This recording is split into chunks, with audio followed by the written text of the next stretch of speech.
Do you know who we haven't talked about in forever? Bobo. Lauren Boebert. Huh. Wait, what the hell happened with Lauren Boebert? I feel like she just disappeared. What the hell happened to Bobo?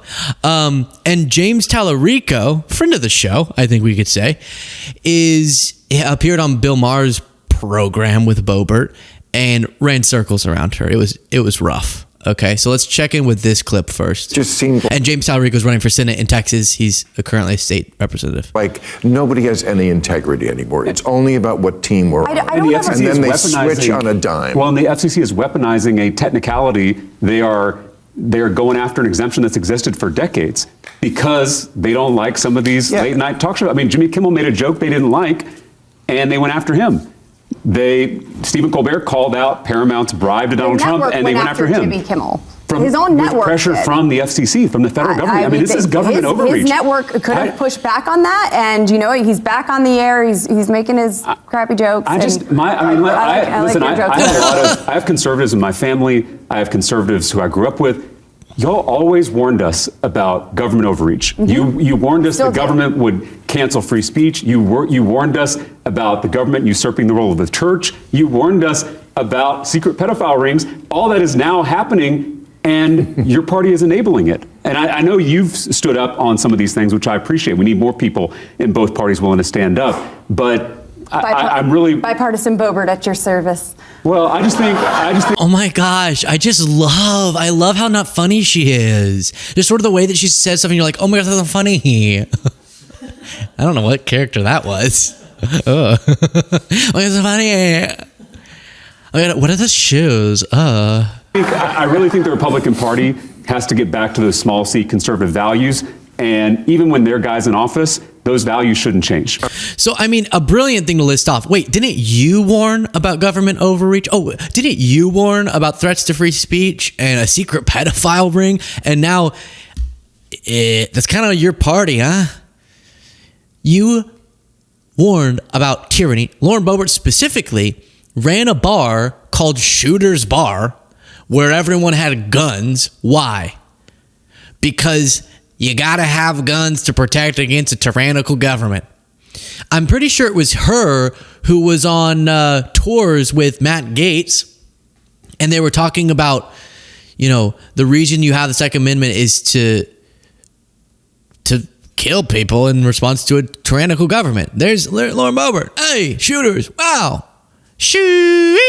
Right?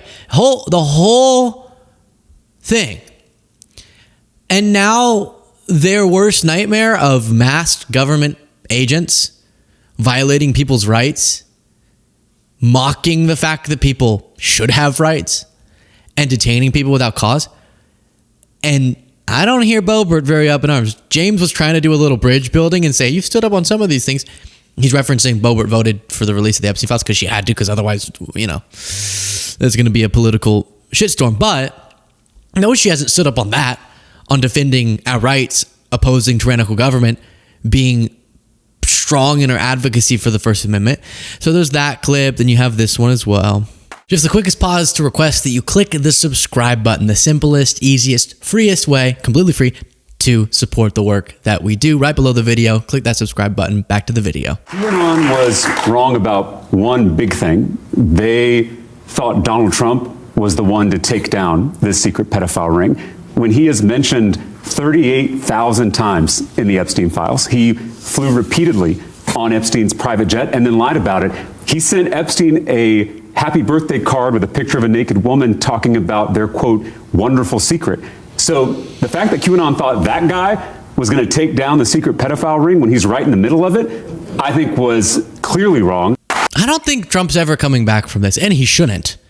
But it's really difficult for any of the MAGAs who kind of made this the center of their view to get around what Trump has played. Now, the role he's played. Now, I do want to say, before moving on to the next, clip, is I hear some people going, I have to admit QAnon was right. Just so you know, that's not true.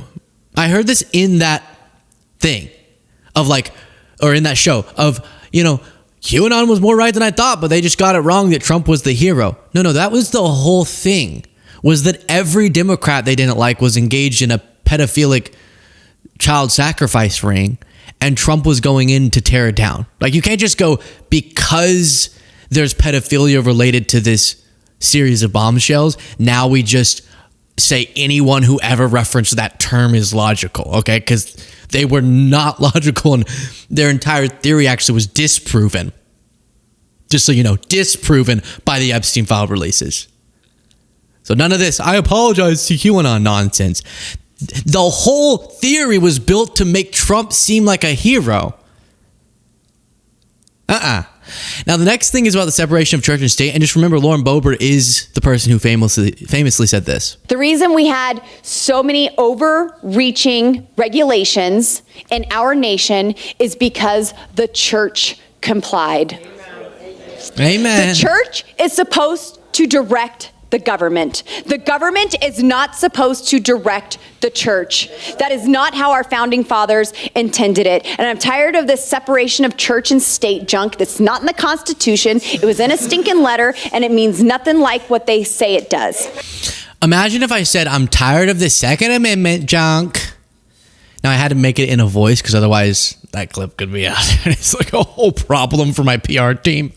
But they would go berserk. Wow, I haven't used that word in a long time. Berserk-o. They would. And say, you don't care about the Constitution. The words, I have to explain this again, the word separation of church and state are not in the Constitution. That is the summarization of what is in the Constitution. That is exactly what the First Amendment is asserting. And the fact that you either don't know that or are lying about it is sad. So then here's them discussing that on Bill Maher. Being Christian is an important part of being truly American. You would also disagree with that. I do believe that goes to the roots of our foundation. Absolutely. Our founding fathers were Christians. You know, my granddad was a Baptist preacher in South Texas. My faith is very important to me. He told me when I was real little that as Christians, we're supposed to follow Jesus' 2 commandments, to love God and love neighbor. And there was no exception to that second commandment. Love thy neighbor regardless of race or gender or sexual orientation or immigration status or religious affiliation. And so in Texas, I'm constantly battling Christian nationalism, a bill that forces every public school teacher to put up a poster of the 10 Commandments, a bill that replaces school counselors with untrained chaplains, a bill that would have taught Christian Bible stories as historical fact to our youngest students. And I always speak up on behalf of my Jewish, Muslim, Buddhist, Sikh, agnostic, atheist neighbors because I, as a Christian, we as Christians, are called to love them as ourselves. And forcing my religion down their throats is not love. I loved watching this whole thing because you have James Talarico like right, just sort of taking the English language and just like giving a little nice massage, and then Lauren Boebert sitting there like, the hell? That's what I kept picturing in her head. She was like, how did you do that? That was so good, the way that he just put that all in the little circle and then it made a bunch of sense. None of that turned. Shoving one's religion down another's throat is not love.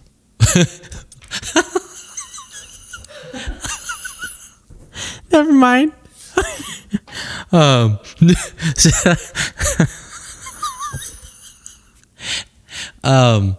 You know, groping your religion onto somebody is not love. You know a thing or two about that, don't you, Lauren? Beetlejuice much. That's what I was trying to get to. And then she's like, none of that separation church state junk. Oh, sorry, that's funny. One thing I'll add, America is not a Christian nation. It is a nation where you are free to be a Christian or any of those other faiths or no faith at all. I do like that. And the other... She agrees. She goes, yeah. No. Hey, that sounded good. No. Hey. I'm with him. And the other... And I recognize that the phrase separation of church and state isn't in the Constitution, but the Establishment Clause and the Free Exercise Clause in our First Amendment clearly create a separation between church and state.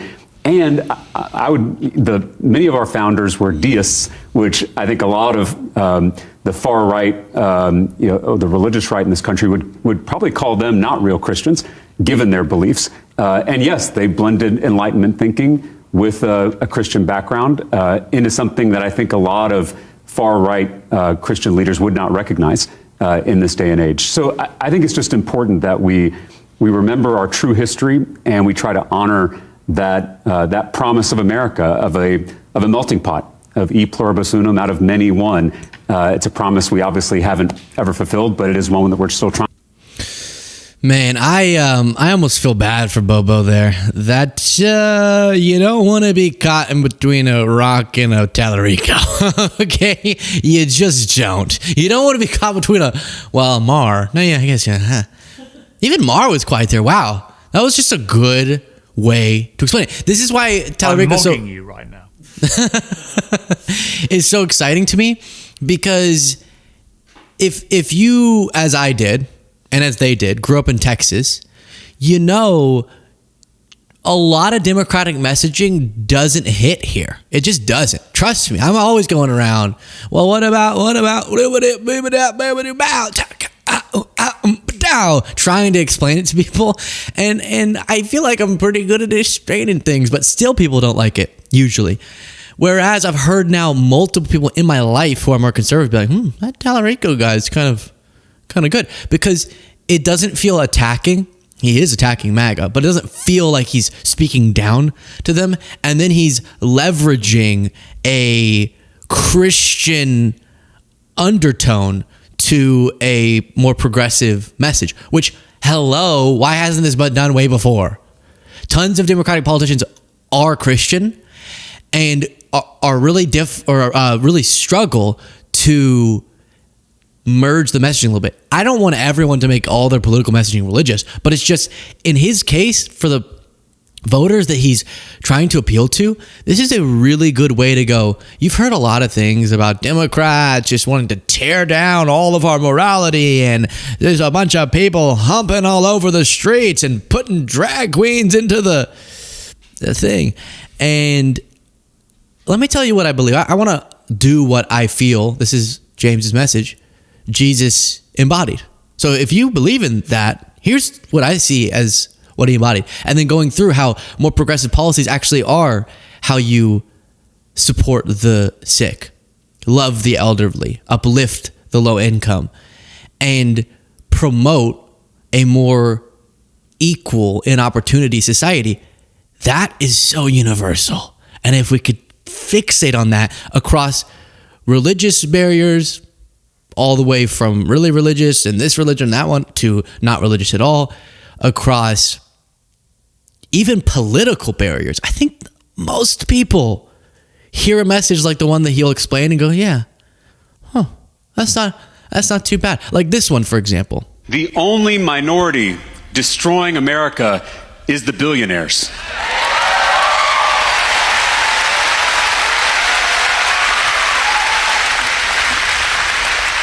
Trans people are 1% of the population.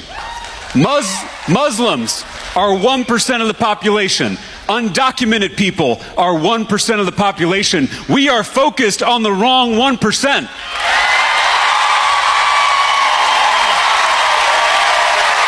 I'm just going to go ahead and say I said that first. I'm going to go ahead and say he got that from me. Is that fair? I've been saying that before James could ride a bicycle. No, I'm kidding. It's so good. It's so good.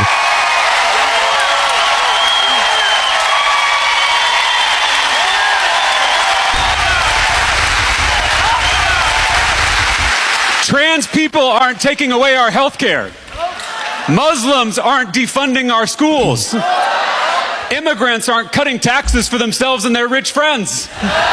It's the billionaires and their puppet politicians. The culture wars are a smokescreen. So many of the divisions in this state and in this country are manufactured. by billionaires who want us fighting each other instead of fighting them.